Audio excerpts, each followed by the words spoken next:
5G network अभी भी दुनिया भर में तैनात किए जा रहे हैं और दुनिया के कई क्षेत्रों में अभी भी 4G और यहाँ तक कि 3G नेटवर्क का उपयोग किया जा रहा है। 6G शब्द के बारे में बात करना थोड़ा जल्दी लगता है। आखिर 6G नेटवर्क का क्या यूज है, जब बहुत कम लोगों ने अभी भी 5G नेटवर्क का यूज करना स्टार्ट ही किया है। हम कह सकते हैं कि टेक्नोलॉजी हमेशा आगे बढ़ती है और उस स्टैंडर्ड के अकॉर्डिंग परिपक्व होने में हमें लंबे समय लग जाता है। कुछ भी हो, 5G के डेवलपमेंट के शुरुआती दिनों में ही 6G का विचार केवल ये दर्शाता है कि ये टेक्नोलॉजी कितनी तेजी से आगे बढ़ रही है।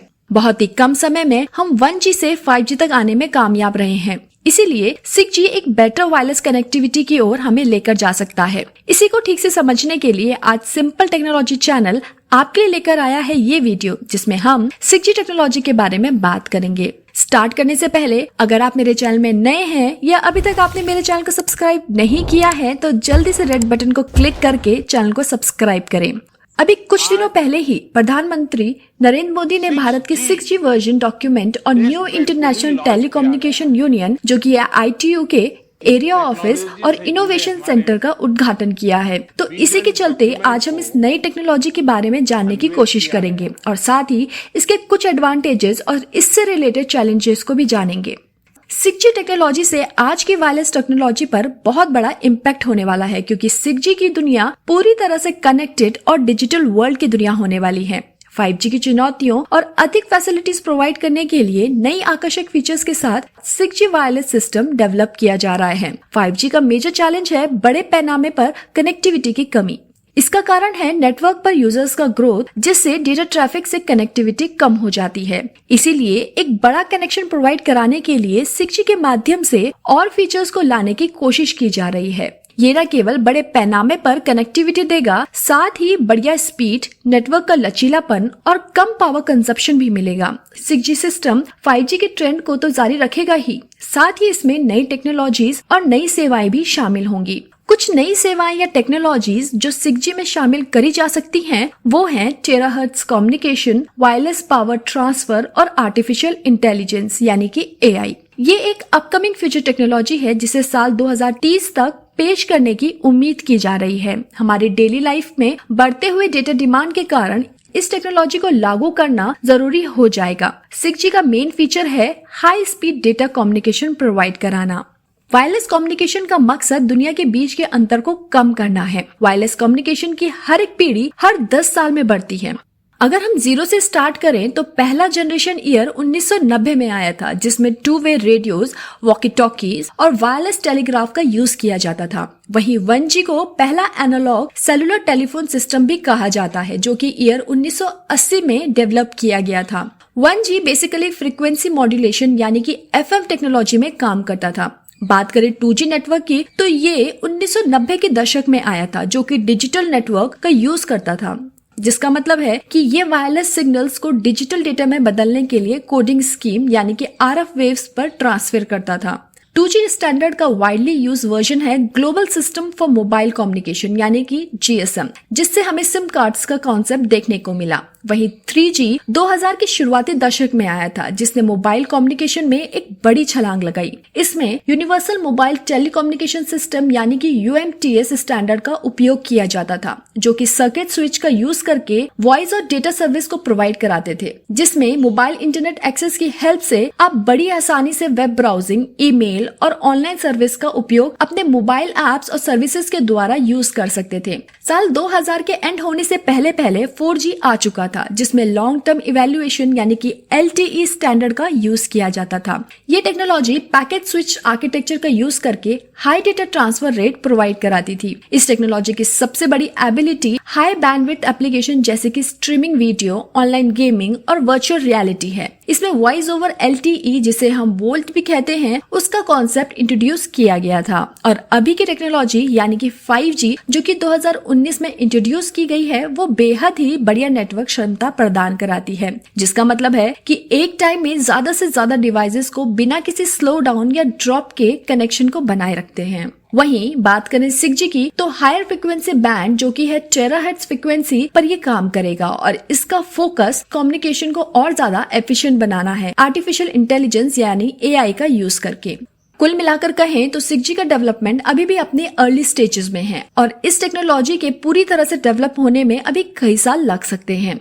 जैसे कि 6G अभी भी अपने डेवलपमेंट के अर्ली स्टेजेस में है, तो इसमें उपयोग किए जाने वाली टेक्नोलॉजीज का कोई एस्टैब्लिश सेट नहीं है, लेकिन करंट रिसर्च और डेवलपमेंट के आधार पर 6G में उपयोग किए जाने वाली कुछ संभावित तकनीकों में शामिल हैं terahertz frequencies, intelligent reflecting surfaces IRS, massive MIMO, quantum communications, artificial intelligence AI और एज कंप्यूटिंग। इन सब टेक्नोलॉजी से ये तो स्पष्ट है कि ये टेक्नोलॉजी 5G का एडवांस वर्जन है, जो कि ऐसे एप्लीकेशंस और सर्विसेज को लेकर आने वाला है जो अभी की टेक्नोलॉजीज में संभव नहीं है।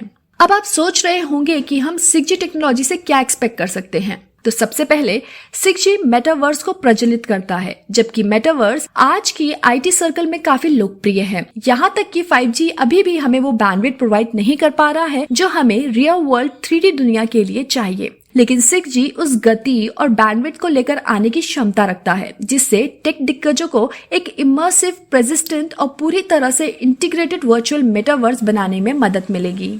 इसके साथ 6G टेक्नोलॉजी बाजार में स्मार्ट डिवाइसेस की एक और वाइडर रेंज को भी लेकर आ सकता है। हमारे समाज में इंटरनेट से जुड़ी कई और डिवाइसेस होंगे जो डेटा को कलेक्ट और ट्रांसमिट कर सकेंगे।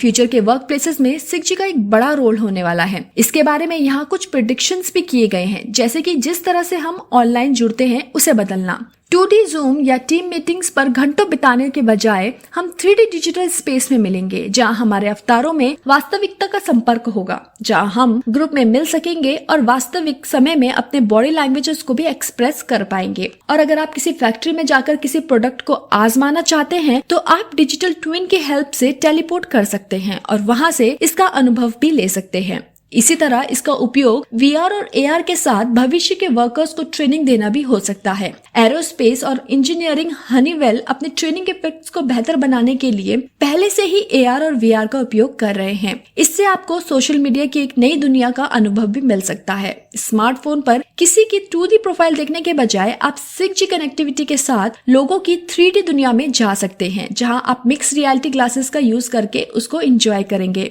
उदाहरण के लिए हम किसी के वर्चुअल घर पर भी जा सकते हैं, या हम अपने नए और मौजूदा सोशल मीडिया कनेक्शन के साथ एक वर्चुअल प्लेनेट पर चैट के लिए भी मिल सकते हैं। इस टेक्नोलॉजी से स्वास्थ्य सेवा पर भी काफी परिवर्तन आने वाला है, क्योंकि ये टेक्नोलॉजी हेल्थ केयर की दुनिया में क्रांतिकारी बदलाव ला सकती है। बिजली से भी तेज डेटा स्पीड के साथ हमारे पास स्मार्ट सेंसर्स होंगे जो हमारे ब्लड स्ट्रीम में होते हुए हमारे स्वास्थ्य के हर पहलू पर निगरानी रखेंगे। ये डिवाइसेस लगातार डेटा कलेक्ट करेंगे और एनालिसिस करके किसी हेल्थ इश्यू के होने से पहले ही उसका अनुमान लगा लेंगे।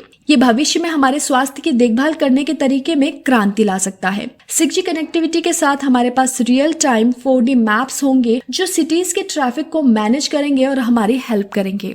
बात करें इस टेक्नोलॉजी की चैलेंजेस की, तो अभी इसमें काफी कमियां हैं। कई चुनौतियां हम यहाँ फेस कर सकते हैं, जैसे कि टेक्निकल चैलेंजेस। हम जानते हैं कि 6G हायर फ्रीक्वेंसी बैंड्स पर काम करता है, जो कि है टेराहर्ट्ज फ्रीक्वेंसीज, जिसमें लिमिटेड रेंज, इंटरफेरेंस सस्पेक्टिबिलिटी और सिग्नल्स को ट्रांसमिट करने में डिफिकल्टी हो सकती है। वहीं इंफ्रास्ट्रक्चर डिप्लॉयमेंट के हिसाब से 6G में नए बेस स्टेशन और एडवांस एंटीना सिस्टम्स को इंस्टॉल करने की जरूरत होती है। इसके लिए अच्छी खासी इन्वेस्टमेंट चाहिए और साथ ही इस स्ट्रक्चर को तैयार होने में टाइम भी लग जाता है। थर्ड है स्टैंडर्ड्स डेवलपमेंट। वैसे तो ये टेक्नोलॉजी अभी भी डेवलपमेंट स्टेज में है, पर करंटली अभी इसका कोई स्टैंडर्ड सेट नहीं है। स्टैंडर्ड सेट करने के लिए डिफरेंट डिवाइसेस और नेटवर्क्स की जरूरत पड़ सकती है। सिक्योरिटी के रेफरेंस से बात करें तो 6G में क्वांटम कम्युनिकेशन के यूज के साथ अल्ट्रा सिक्योर कम्युनिकेशन की जरूरत होती है, लेकिन क्वांटम कम्युनिकेशन के थ्रू ट्रांसमिशन करना एक कॉम्प्लेक्स टास्क है। कुल मिलाकर कहें तो 6G का डेवलपमेंट और डिप्लॉयमेंट में अभी काफी सारे चैलेंजेस हैं, लेकिन राइट इन्वेस्टमेंट, कोलैबोरेशन और इनोवेशन के साथ इन चैलेंजेस को दूर किया जा सकता है और 6G वायरलेस टेक्नोलॉजी में एक सिग्निफिकेंट उछाल लाने की क्षमता रखता है। 6G से जुड़ी कुछ जानकारी इस वीडियो के द्वारा आप तक पहुंचाने की कोशिश करी गई है। उम्मीद है कि आपको ये वीडियो पसंद आया होगा। कमेंट बॉक्स में आप अपने सुझाव दे सकते हैं और साथ ही आप किस विषय के बारे में और अधिक जानना चाहते हैं उस विषय को भी आप कमेंट बॉक्स में लिख सकते हैं। मेरे चैनल को सब्सक्राइब करना ना भूलिएगा। अब मैं मिलती हूँ किसी नए विषय के साथ, तब तक thank you for watching. See you next time.